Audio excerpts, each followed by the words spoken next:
All right, well, let's go ahead and read.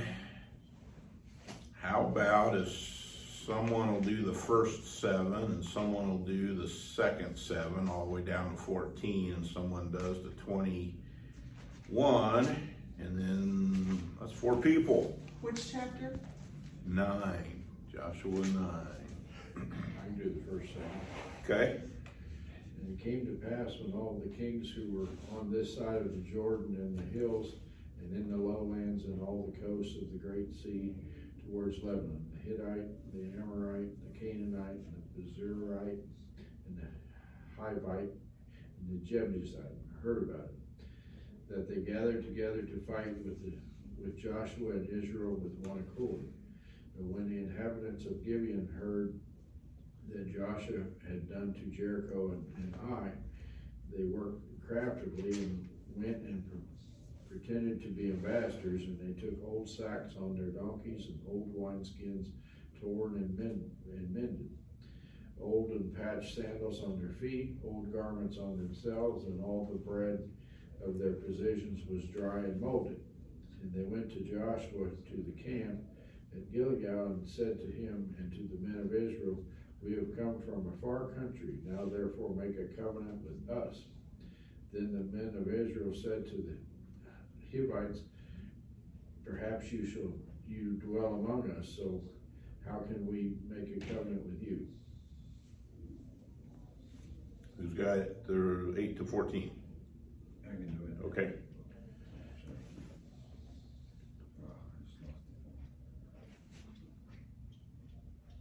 Anybody else involved? Okay, take a minute to find it. They said to Joshua, "We are your servants." And Joshua said to them, "Who are you? And where do you come from?" They said to him, "From a very distant country your servants have come because of the name of the Lord your God. For we have heard a report of him and all that he did in Egypt, and all that he did to the 2 kings of the Amorites who were beyond the Jordan, to Sihon, the king of Heshbon, to Og, the king of Bashan, who lived in Ashtaroth. So our elders and all the inhabitants of the country said to us, 'Take provisions in your hand for the journey, go meet them, to say to them, we are your servants. Come now, make a covenant with us. Here's our bread. It was still warm when we took it from our houses as for food for the journey on the day we set out to come to you, but now, behold, it is dry and crumbly. These wineskins were new when we filled them, and behold, they must have burst. And these garments and sandals of ours are worn out from the very long journey.' So the men took some of the provisions, but did not ask counsel from the Lord." They got 15 through 21. I'll do it. Okay.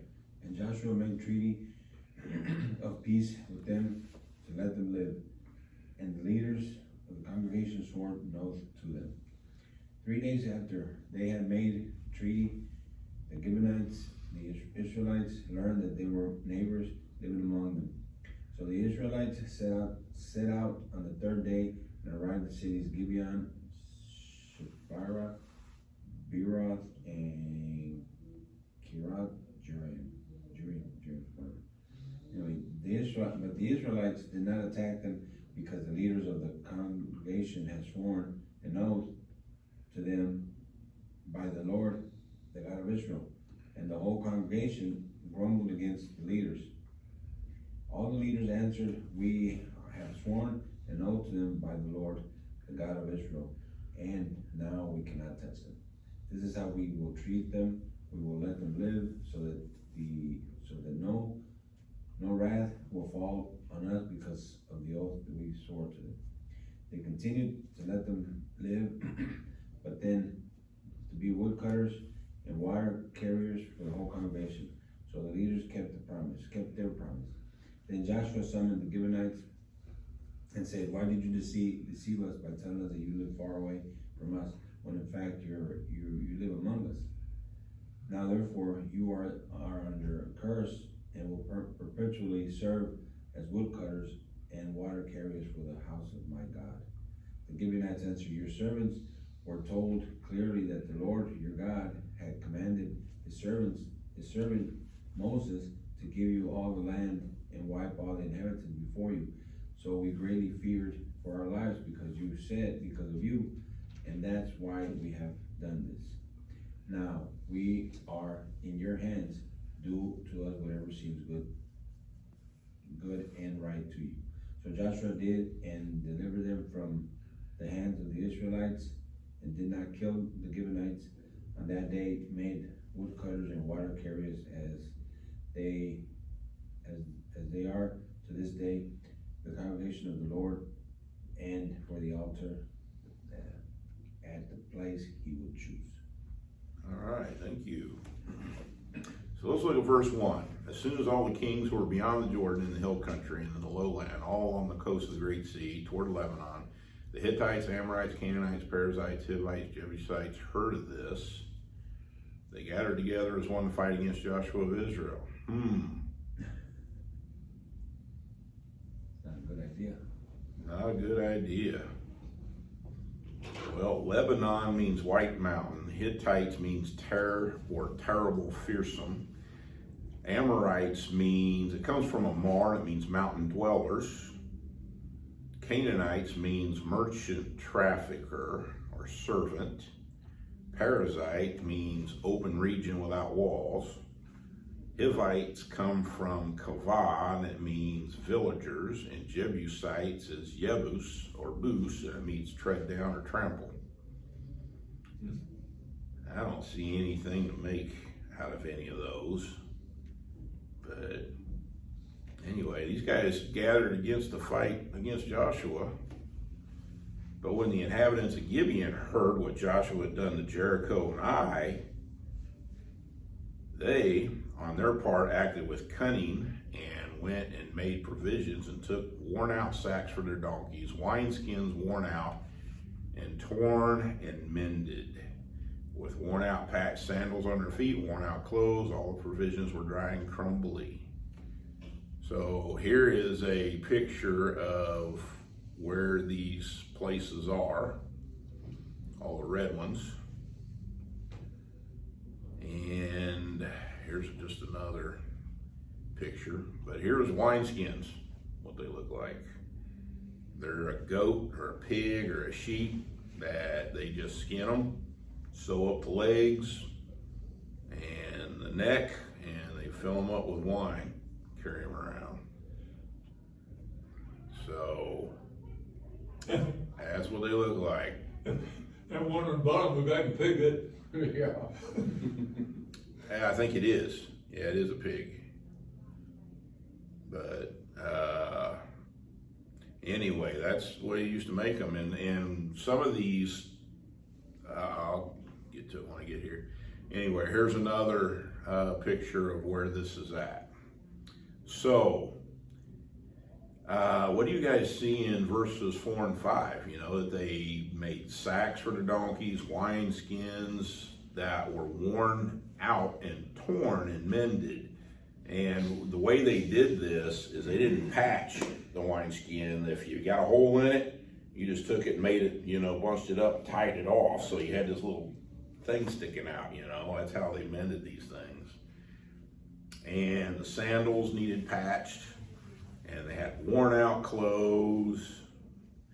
What do you guys remember earlier of sandals and clothes worn out and bread every day? When they left Egypt and they went into the wilderness, I understood that their clothes just lasted all that time.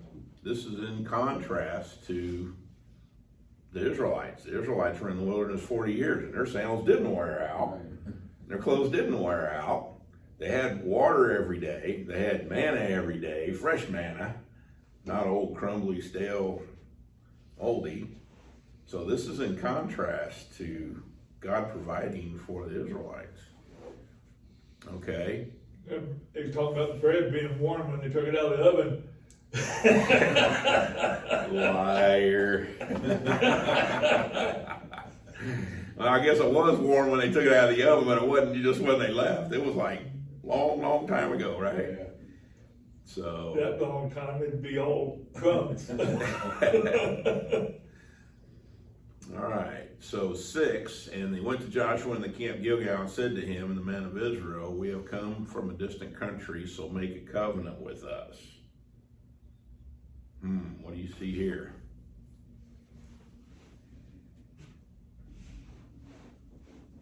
I think they were just flat out scared. Yeah, they were. They heard the news of what had happened to Jericho and okay, we're next if we don't do something. So it's their way, so they concocted up their lie to make it. Yeah, well, they were dead anyway, right? Yeah. So what are they going to lose by lying and making a covenant? I mean, they were going to die anyway, right? Yeah, So- slaves in the end. Gilgal to Gibeon, if you look at that map there, it's only about, let me see if I can get one that's got Gilgal on it. Well, you can see Jericho up to the Amorites on there. It's only, probably 15 miles, maybe 20. So you can walk it in a day. I don't know, it's through hill country and everything. You can walk, 2 miles an hour? Yeah. So 10 hours, it might take you a day and a half if you didn't have a lot of stuff to bring with you. But when you made a covenant with somebody, they want to come in a covenant with Israel and their God. When you made a covenant with someone, even them, they knew what they did was they cut an animal in half, spread it apart, and they walked through the pieces. And this was a covenant that said, I'm entreating my God, you're entreating your God, and we're making this oath before our God that if I break it, may I be like these animals. So this is a serious covenant, okay? It's the only way you can revoke this covenant is by death, okay? All right, so they're coming into covenant with Israel, but the men of Israel said to the Hivites, perhaps you live among us, then how can we make a covenant with you? And Joshua said, we are yours. Then they said to Joshua, we are your servants. And Joshua said to them, who are you and where do you come from? So notice, they're the ones that instigated the servant part. Right. Okay, we're your servants. So just, let us come into covenant with you. We want to live, right? We don't want to die. All right. There's only one option here for them. Right. All right. Excuse me.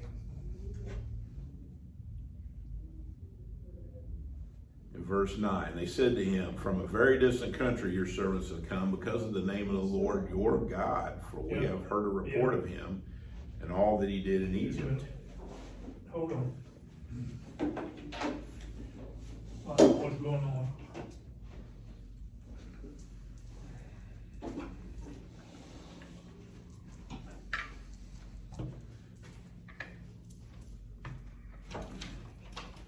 So notice that they heard about the Lord your God. We heard about your God. Right.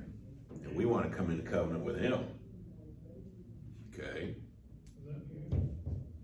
Who does it sound like? Just a couple cities earlier.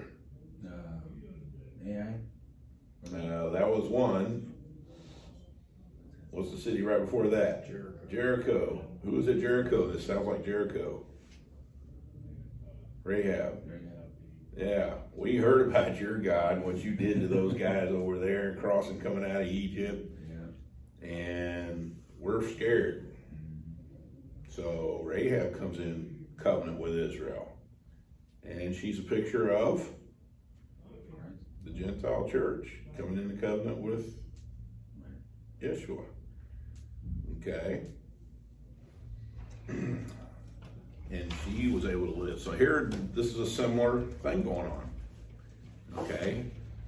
And all that he did, the two kings of the Amorites who were beyond the Jordan, to Sihon and the king of Heshbon, and Og, the king of Bashan, who lived in Ashtaroth. He said.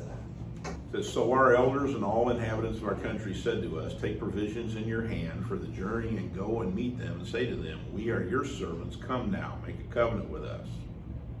So here again, we can see that they're the ones that suggested we want to be your servants. So here is our bread.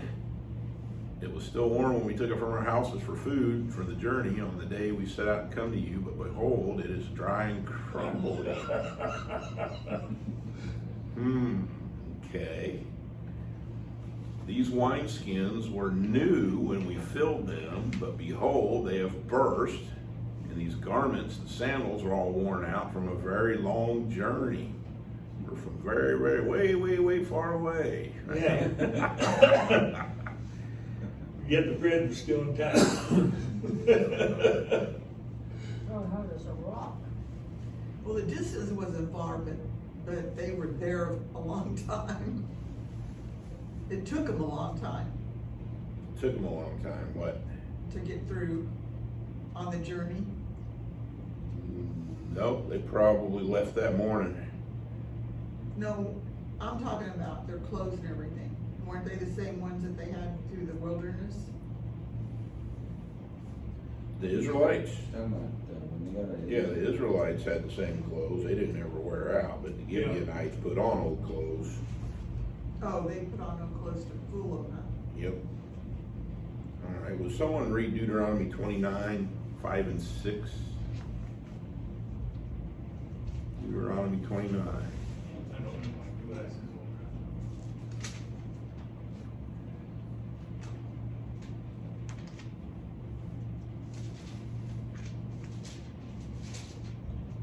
5 and 6. Yep.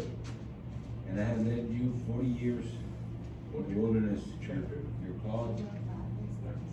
Your cloth has not worn out, and your sandals have not worn out on your feet.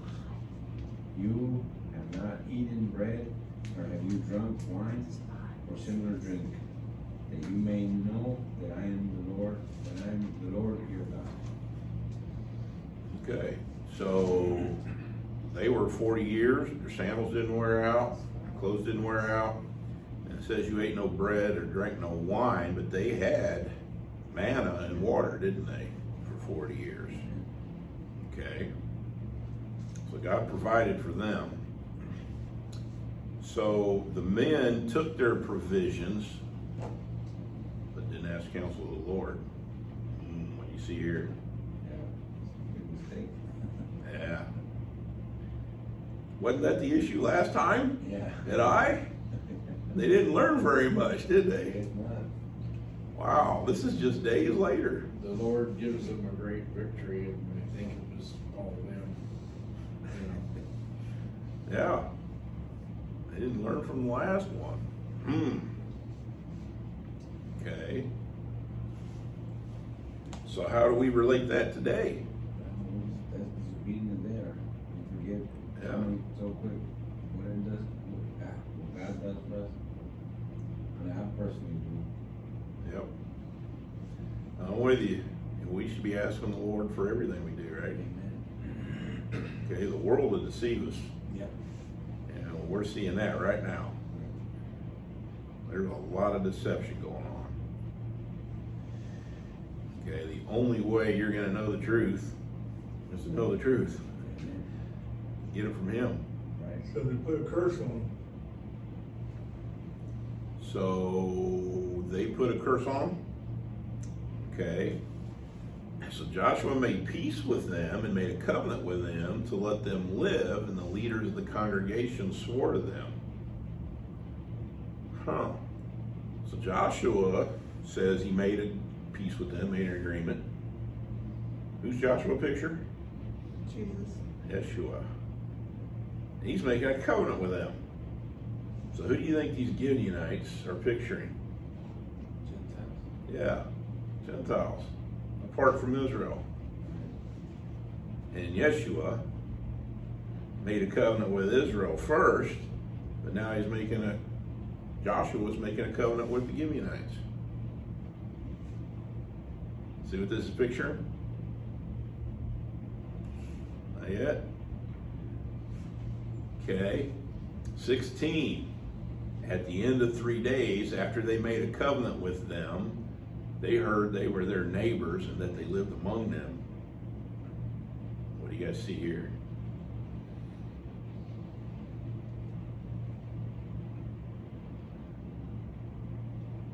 after 3 days points to what? Resurrection.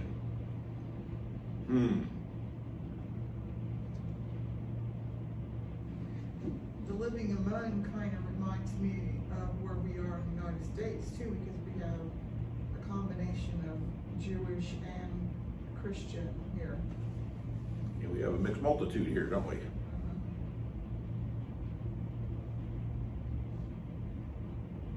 We made an exodus from the places we were at, Europe or wherever. Mexico, Israel, Spain, wherever. Okay. So 3 days later, they hear and they realize that we've been lied to.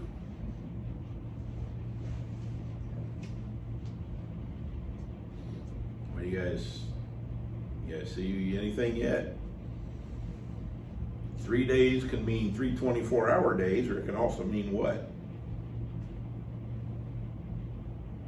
3 millennial days, which is 1,000 years. Huh.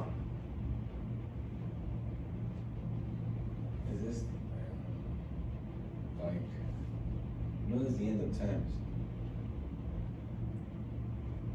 Is that the similarity in there? I mean, for them? I'm wondering if this isn't picturing that after 2 days, 2,000 years, on the third day, the millennial day, the Jews will realize they've been lied to all this time. Yeshua is the Christ, the Messiah. I wonder if that isn't what's going on here with that picture also. Well, it's about to come to pass, isn't it? Yeah, we're getting ready to go through that threshold, aren't we? Yep. Okay. So, they lied to Israel. Rahab lied to the king and said they're not here. They ran away. They're up there on the roof.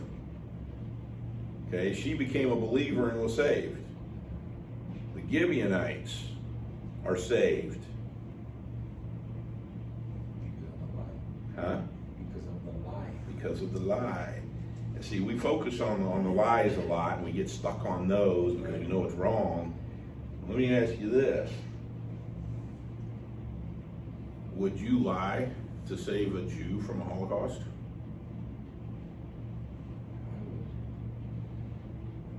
You're hiding somebody in your house, in your basement, or in the attic, and they come to the door. Nope, he's not here. I haven't seen him. I haven't seen him. I mean, would we lie to save someone's life? Probably. No. If you're lying to something that's evil, like the Nazis coming around trying to kill all the Jews.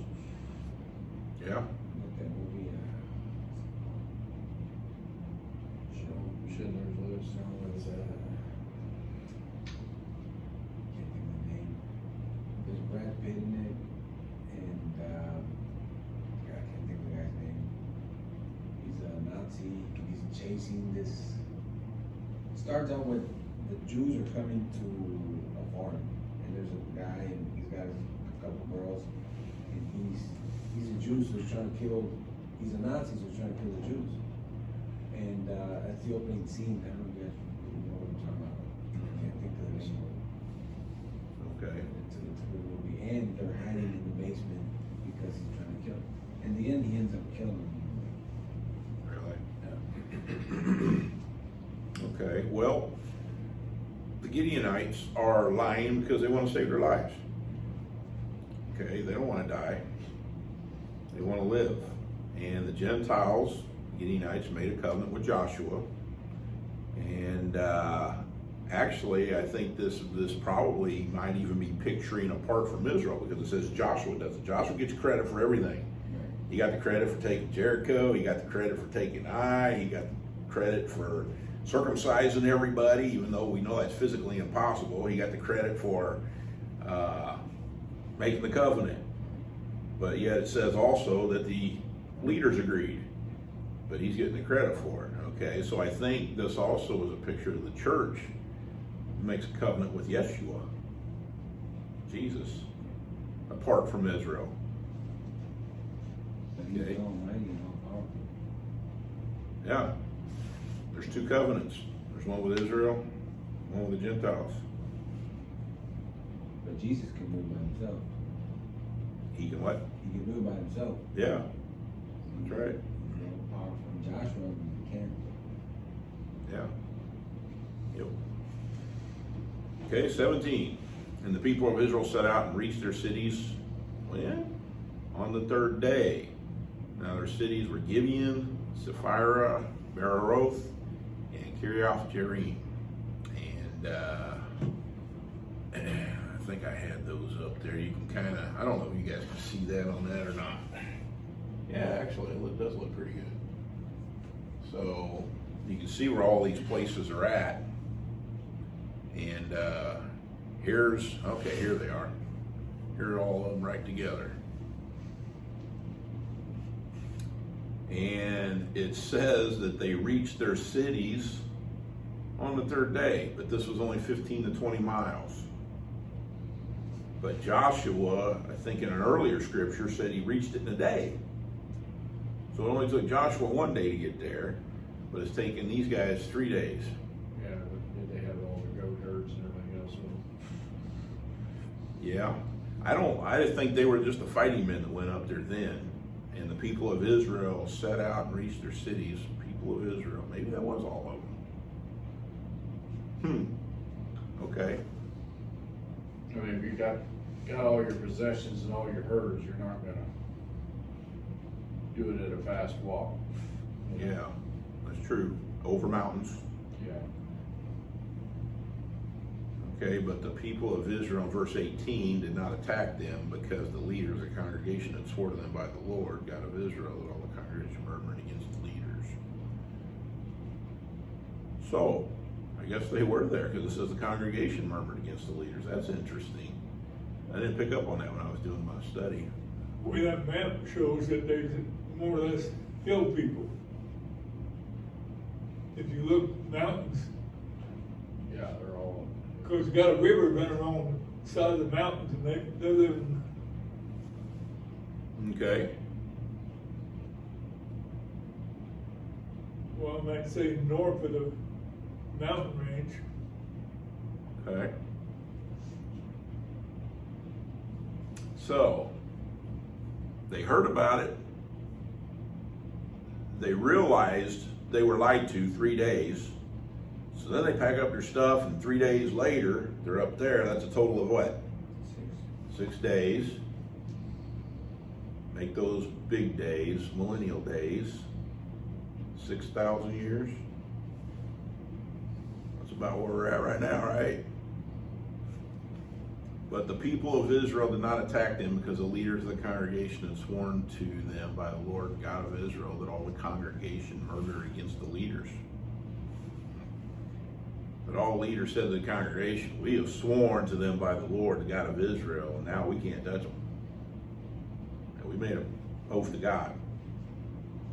Okay, we can't break that. That's death. That's what it is. Okay, this we will do then. We'll let them live, lest wrath be on us because of the oath that we swore to them.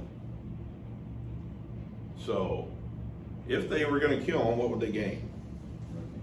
I mean, Whatever they had in their pockets, right? right.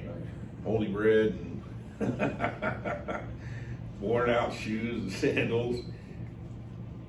And if they found out, maybe whatever in their city, but what did they have? You know? So, they probably would have got a little plunder out of it. But guess what? By making them servants, they have now gained, as long as they live. They're their servants as long as they live. And the wrath of God would not be on them now for breaking the covenant. Most important. Yeah. Okay, so they would profit greatly if they let them live. Now they're woodcutters and water carriers. They're doing all the hard work. 21. And the leader said to them, let them live. So they became woodcutters and drawers of water for the congregation, just as the leader said to them. You remember we were talking about Joshua's altar last week? These guys were at Joshua's altar. Because it says everybody in the congregation and the woodcutters and water drawers. These guys were at that altar. And I think it was 7 years later. Okay. They didn't build that altar overnight. Yeah, they might have. They might have built it in just a little bit of time. If you had, you know, what you got, 600,000 fighting men? Let's say you had 6,000. If 6,000 of them picked up a rock and brought it from somewhere, I bet you it wouldn't take very long at all to bring the rocks to fill the altar. You know, maybe a few hours, depending on how far you got to carry those rocks. They weren't hammering the stones into shape. They That's were right. placed them as they were actually. That's right. They just put them where they fit. So, let me read you Deuteronomy 29. Who wrote Deuteronomy? Moses. Moses is saying Deuteronomy 29 right before he dies. He says, these are the words of the covenant. This is 1 through 14. He says, or 15, he says, these are the words of the covenant that the Lord commanded Moses to say, make with the people of Israel in the land of Moab, besides the covenant that he had made with them at Horeb. And Moses summoned all Israel and said to them, you have seen all the Lord did before your eyes in the land of Egypt to Pharaoh and all his servants and to all his land, and the great trials that your eyes saw, the signs of those great wonders. But to this day, the Lord has not given you a heart to understand, or eyes to see, or ears to hear. I have led you 40 years in the wilderness. Your clothes didn't wear out, your sandals didn't wear off your feet. You have not eaten bread and have not drunk wine or strong drink, and that you may know the Lord your God. And when you came to this place, Sihon, king of Heshbon, Og, king of Bashan, came out against the battle, but we defeated them. We took their land and gave it for an inheritance to the Reubenites, Gadites, and half a tribe of Manassites. Therefore, keep the words of this covenant and do them, that you may prosper in all that you do. You are standing today, all of you, before the Lord your God, the heads of your tribes, your elders, your officers, the men of Israel, your little ones, your wives, sojourn in this camp, from the one who chops your wood to the one who draws you water, so that you may enter the sworn covenant of the Lord your God, which the Lord your God is making you today, that he may establish you today as his people, and you may be your God, as he promised you, and as you swore your fathers to Abraham, Isaac, Jacob. It is not with you alone that I am making sworn this covenant, but with whoever is standing here with us today before the Lord your God, and with whoever is not here with us today. So God's making this covenant with everybody that wants to come into covenant with him. It includes Gentiles. Huh? The ones who are here and the ones who are not. Yeah, the ones who are here and whoever is not here with us today. This is the gospel right here. God wants you to come into covenant with him. Whether you're in Israel, whether you're at that place or not, this is a picture that is open to all nations, the 70. Okay?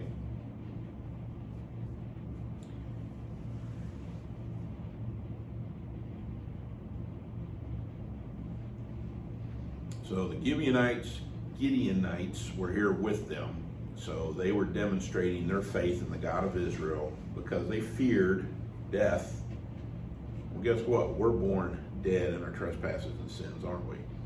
And we should fear death. And we should flee and come into covenant with God. Ask him to save us from our sins. What do you got to lose? Hellfire? Yeah. You got nothing to lose by coming into covenant with God. Okay? So, if God's going to give you life, that's grace. Because you're already dead. So anything beyond that is God's gift. It's grace. Okay? Guess what? They became bondservants.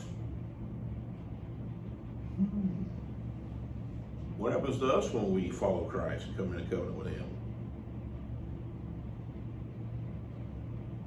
We want to live we become bondservants.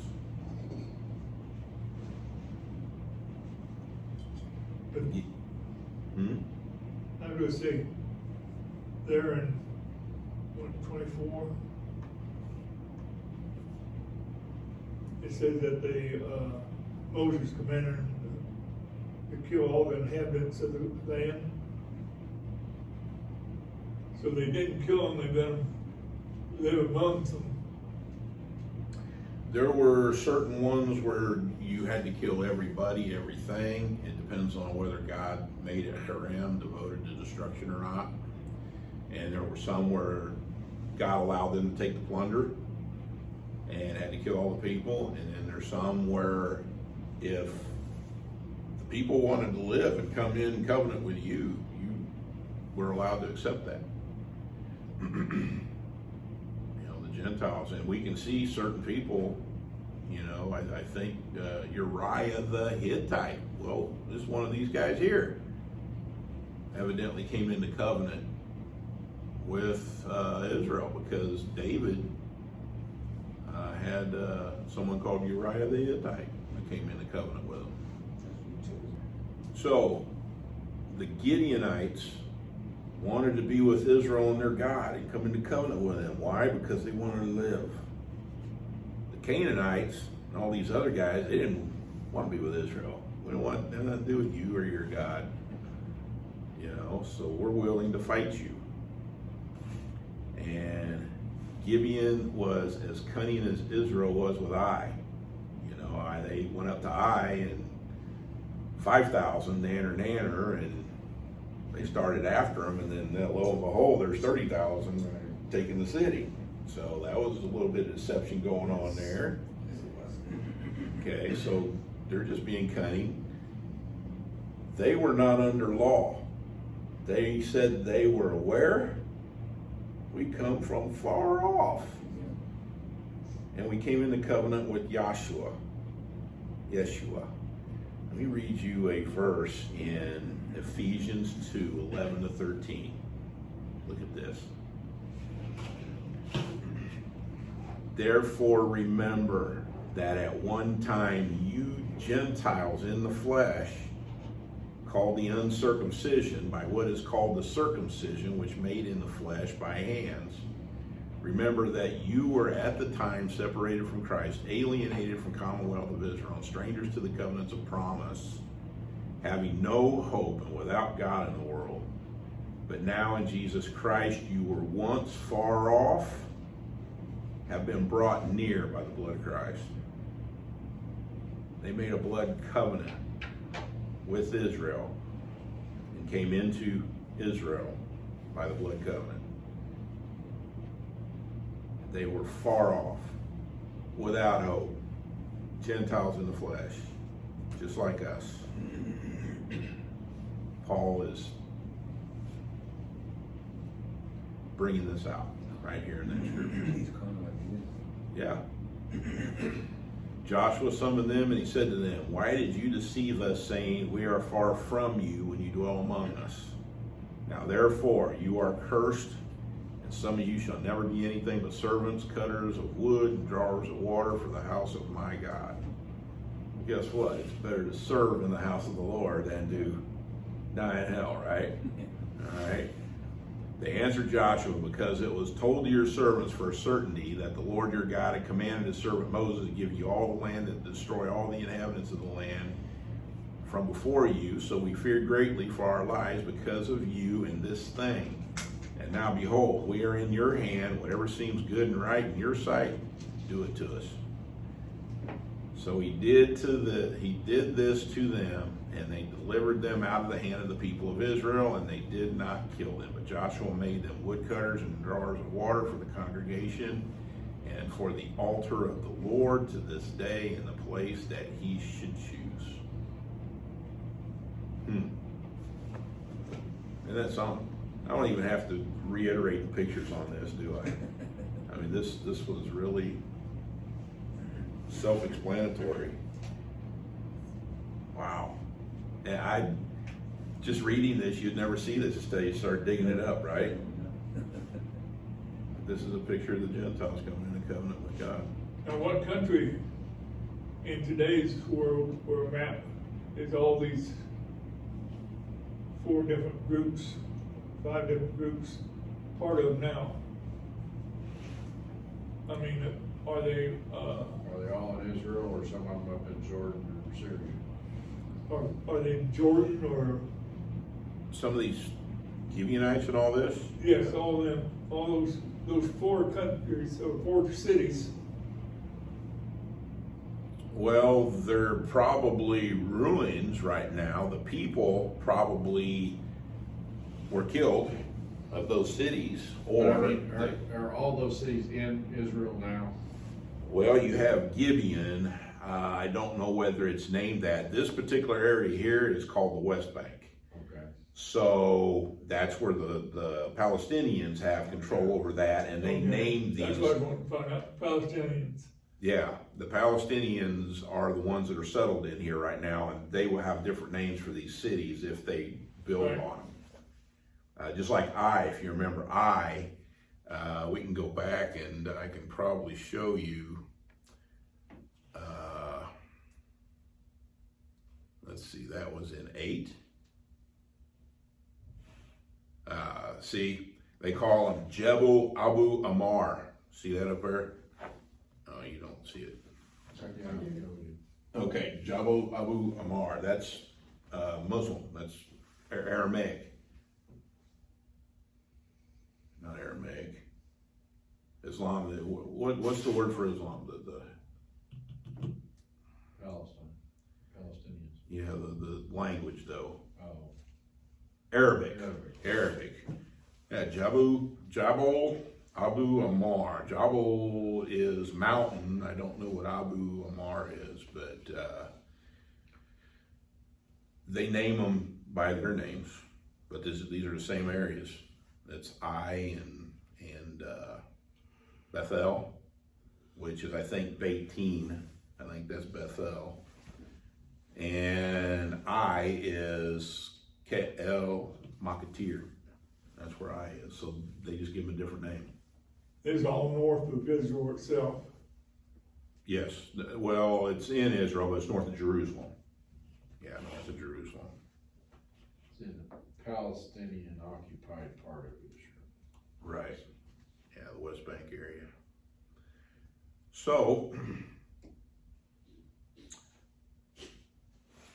how about Ephesians 2:11-13 that I just read? You were Gentiles in the flesh, afar off, but now you're near. I think that summed it all up right there. Great. So, I mean, great for us, Gentiles. yeah. All right. Well, any comments?